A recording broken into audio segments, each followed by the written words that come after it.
यही तेरी जड़ समस्या है। ध्यान बाहर गया तो क्लेश शुरू, ध्यान भीतर आया तो शक्ति जागी। स्वाध्याय, चिंतन, मनन ये तेरे हथियार हैं। इन्हें पकड़ और अपनी बुद्धि को वज्र बना। समझ ले, 30 दिन की आदत 30 साल की जिंदगी बदल देती है। 1 घंटा का अनुशासन पूरे दिन की दिशा तय करता है, पर तू संघर्ष से भागता है, इसलिए साधारण बना रहता है। याद रख, कोई भी वीर आसान रास्ते से नहीं बना। जितना बड़ा संघर्ष उतना बड़ा तू। जब टूटने लगे वहीं रुकना मत, वहीं से उठ, क्योंकि उसी क्षण एक साधारण आदमी मरता है और एक योद्धा जन्म लेता है। लड़कियां ब्रह्मचर्य लड़कों को क्यों पसंद करती हैं और उनकी ओर इतनी आकर्षित क्यों होती हैं? सुनो, यह कोई जादू नहीं है, कोई ट्रिक नहीं है, यह ऊर्जा का विज्ञान है। जिस दिन एक पुरुष अपने मन, अपनी इंद्रियों और अपनी शक्ति को बिखरने से रोकना सीख लेता है, उसी दिन उसके अंदर एक अलग ही तेज जन्म लेता है। और सच सुनो, तुमने अपनी जिंदगी में सबसे बड़ा धोखा किसी और को नहीं, खुद को दिया है। हर रात सस्ती इच्छाओं के आगे हार कर, हर सुबह देर तक सोकर, हर दिन अपने समय को फोन और आलस में जलाकर तुमने अपने ही भविष्य को कमजोर किया है।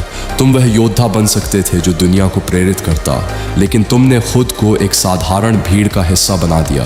पर याद रखो, भीतर की आग कभी मरती नहीं, वह बस इंतजार करती है उस दिन का जब तुम उठकर खुद से कहो, अब बस, अब मैं अपनी शक्ति बर्बाद नहीं करूंगा। जब एक पुरुष ब्रह्मचर्य का मार्ग पकड़ता है तो उसकी ऊर्जा नीचे बिखरती नहीं, ऊपर उठती है, और वही ऊर्जा उसकी आंखों में चमक बनकर दिखाई देती है, उसकी आवाज़ में गहराई बनकर सुनाई देती है, और उसके व्यक्तित्व में एक ऐसा आकर्षण पैदा करती है जिसे शब्दों में समझाया नहीं जा सकता। अगर सच में अपने शरीर को योद्धा का शरीर बनाना है तो शुरुआत घर से ही करो। हर दिन 100 हिंदू पुशअप्स लगाओ, जिससे तुम्हारा सीना और कंधे आग की तरह फैलेंगे। 200 स्क्वाट्स करो ताकि तुम्हारे पैरों में लोहे जैसी ताकत भर जाए, और रोज़ 5 मिनट हॉर्स स्टांस में खड़े रहो, जिससे शरीर का संतुलन और टेस्टोस्टेरोन दोनों मजबूत होंगे। दीवार के कोने पर पुलअप्स करो ताकि तुम्हारी पीठ चौड़ी हो और शरीर वी शेप में ढल जाए। खाने के बाद वज्रासन में बैठो ताकि पाचन और शक्ति दोनों मजबूत रहें। जिम की मशीनों के पीछे भागने की ज़रूरत नहीं। पुराने आर्शे और योद्धा पत्थर उठाकर भी पर्वत जैसे बनते थे।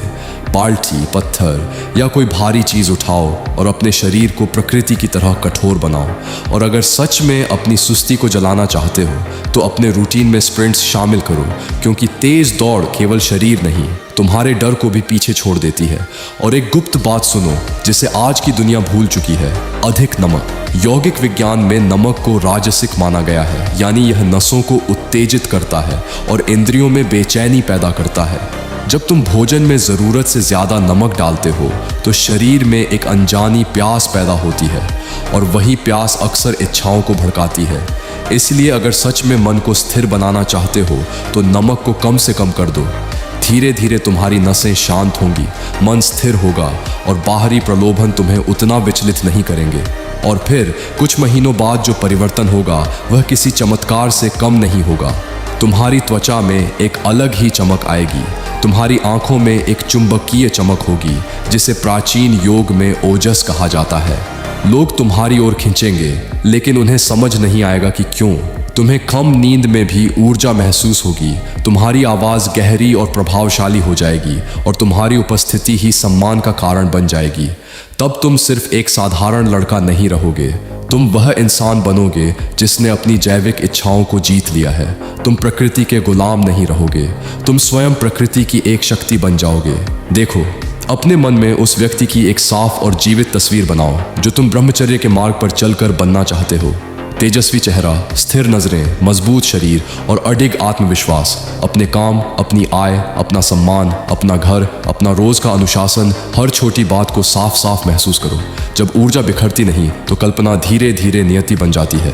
जिस तरह हम भोजन चुनते हैं उसी तरह हमें ध्वनियाँ भी चुननी होती हैं। उदास, भटकाने वाला संगीत छोड़ो, शांत स्वर, मंत्र, प्रकृति की खामोशी अपनाओ, क्योंकि ध्वनि सीधे तुम्हारी चेतना को आकार देती है। और फिर एक दिन ऐसा आएगा जब ब्रह्मचर्य कोई प्रयास नहीं लगेगा, त्वचा में प्राकृतिक तेज होगा, आवाज में स्थिरता और मन में ऐसी शांति जिसे कोई परिस्थिति हिला नहीं पाएगी। तुम खुशी को ढूंढ नहीं रहे होगे, तुम खुद खुशी बन चुके होंगे।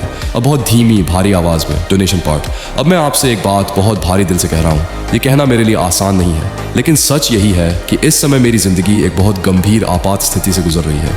मेरे सामने हालात ऐसे खड़े हैं जहां बिना आर्थिक सहायता के आगे बढ़ पाना मेरे लिए लगभग असंभव हो गया है।